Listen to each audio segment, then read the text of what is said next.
All right, with us, we do a lot of different fragrances. So one thing that I found that it's important to keep a lot of different pots, because what ends up happening is some of these fragrances, they can be strong, so they tend to linger on for a while. So we eventually over time, it's probably accumulated up to about 15 to 16 pots. If you get something that's heavy like a lavender or amber or vetiver, you're going to struggle with trying to get that out of whatever you add it to. And we use hot water sometimes when we're going through a deep cleaner in these pots, but melt off any excess wax that you may have. Simply, if you have a heat gun, run your heat gun through it. If you have something else you want to pour the extra wax in, you just pour it off and then you eventually just clean them from there. So that's one way that we make sure that we keep our tools clean. And even on top of that, if you will see, like if there's any leftover wax that's left on these spatulas when we're getting ready to mix,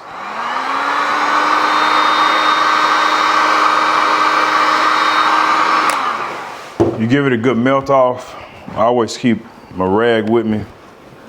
I make sure to do the same with our mixing spoons as well. So these are the spoons that I mix fragrances with, and it's still the same process of you want to make sure that these are thoroughly clean so you're not contaminating or blending fragrances that shouldn't be blended together.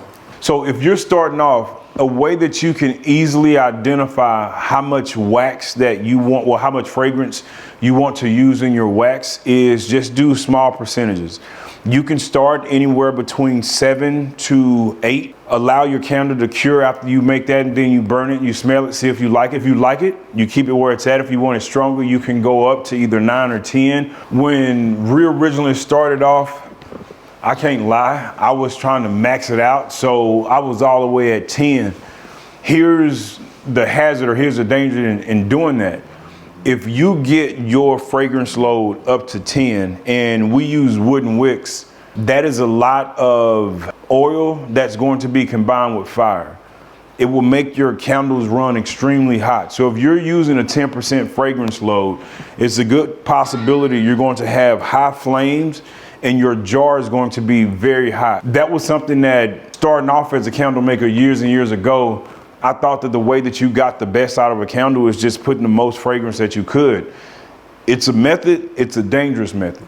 What you'll start to do is, if you can properly blend your fragrances and you get good quality fragrances, also good quality wax, your right wicks, you also pick your right vessels, all of that plays a part in allowing your candle to burn properly and to have the best scent. So if you want to maximize that scent throw, I'll show you a few tips that we use here in order to make sure that that gradually builds. So if it's anything from mixing your fragrances right, pouring your fragrances at the right temperature, making sure that once your fragrance is mixed with your wax that you stir it for long enough.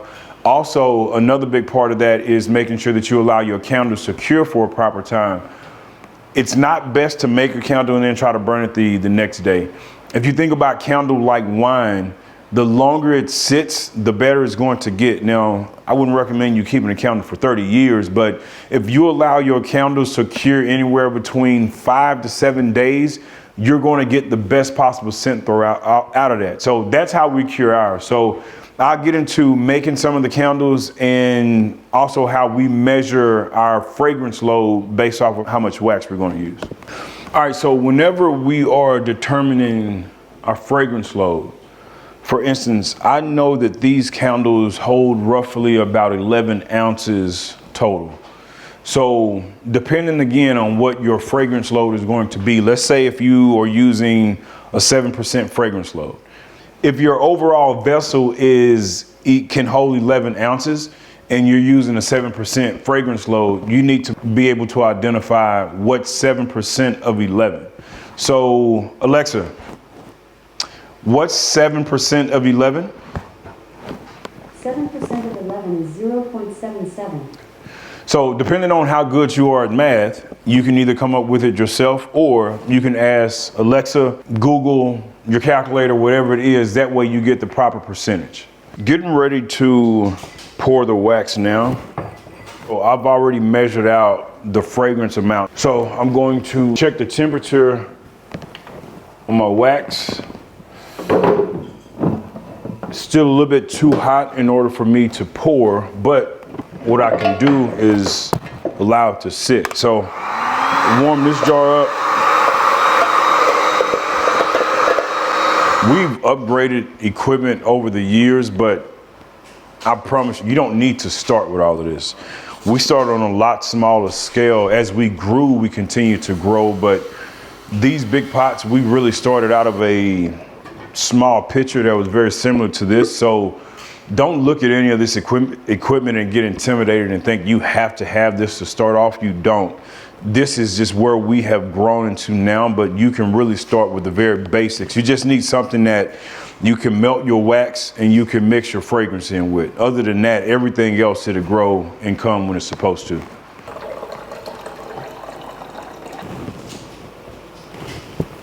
This reads normally about 10 degrees off. So instead of it really being 209, it's probably 199. All right, a little bit more of an advanced method to increase your scent throw. It also helps with keeping your candles white when they burn so that they don't turn that ugly brown and black color is Vibar. Vibar is not necessary, but it helps. I would also say this is a little bit more of a advanced technique to use. So if you're starting off, I would focus more on getting your candle foundation straight first, and then you can move on to something like this. So let this be a little bit more of your progress instead of trying to figure this out initially. But Vibar also has to be added at a certain temperature for the wax. So I've already measured the wax just to make sure. And the way that I add this is just a little bit of a time. It comes in little small pellets. So it's not like your traditional wax, but I slowly add this. And then as soon as I'm done adding this, I'll add the fragrance after that. I've already weighed out the Vibar because there's only a maximum amount that you can use per wax. So I've already weighed this out to make sure that we're at that amount. All right, so now it's time to add the fragrance. And I'm going to need 2 ounces of this fragrance.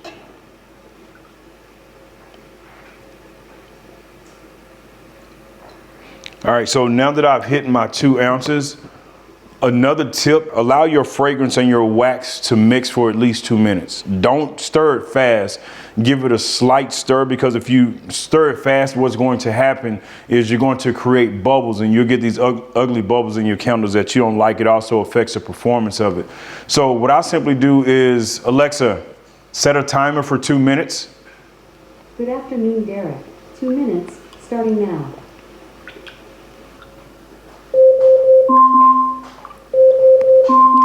Alexa, stop. So after the 2 minutes are done, another tool that is a favorite of mine that I use is this piston. I just transfer this over.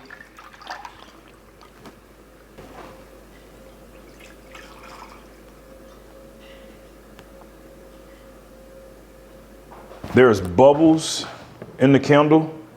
These are so important to get out, simply because if you don't take out the bubbles, they are going to eventually come and cause tunneling in your candle. Now that you're at the point that you have poured your candles at the right temperature, you have mixing your fragrance at the right temperature, there's 2 tips that I'll give you from here. Is whenever you pour your candles, allow them to sit. Put them in a space that it's not going to be a lot of traffic.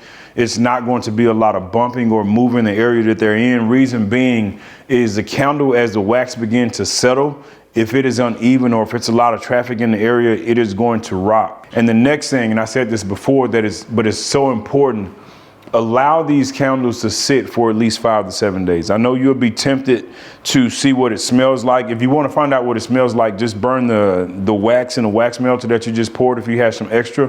But if not, allow the candles to sit, because you're not going to get a true indication of what they're really going to smell like until they get some time to blend in together. Once these has solidified, it may take a couple of hours, just depending on the environment of your home. And that's another good point. have your house or your apartment or your studio a little bit warmer, because here's the thing about it. If it's cool or if it's cold outside and that comes inside, it's going to cause your candles to cool off quicker.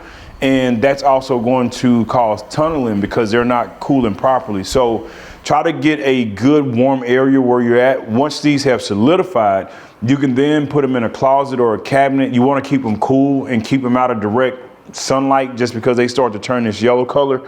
And if you keep them in a cool place, what that will allow to happen is for the fragrance to remain, because if they're warm, like if you were to keep these in a garage and you stay or you live in Texas, that is going to slowly start to warm that candle, so you'll start to lose some of the scent out of it. So those are just a few tips that we've learned just over the years that it will help you. This is now our 5th year going into the business, giving tips, giving based off of our experience, being able to help others. Also, if you ever have any questions on if what we're really putting out, if what we're teaching is working, go to our website. The website is www.mmcandles.net.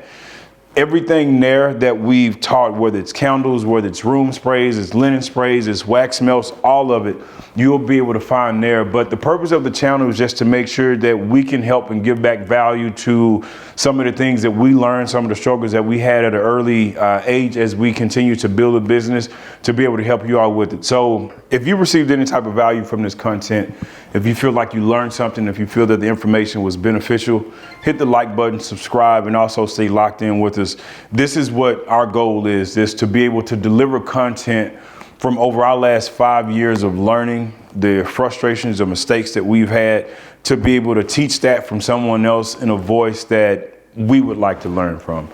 A part of our early struggle was we had to learn a lot of this on our own, just because, and there was different channels out on YouTube and other places that taught you, but I couldn't find everything that I wanted packaged and delivered in a way that I wanted to hear it and I wanted to receive it. There's a lot of good teachers that's out there. I just wanted to be able to bring a different twist and a different spin to it in our own voice. Not only that, but just our entire business purpose will be us giving content, being able to deliver product in the way that we would like to receive it as well. We appreciate everybody that's tuned in, whether you supported us at pop-up shops, whether you bought from us online, whether you've been a part of the community on YouTube, on Instagram, any other social platforms.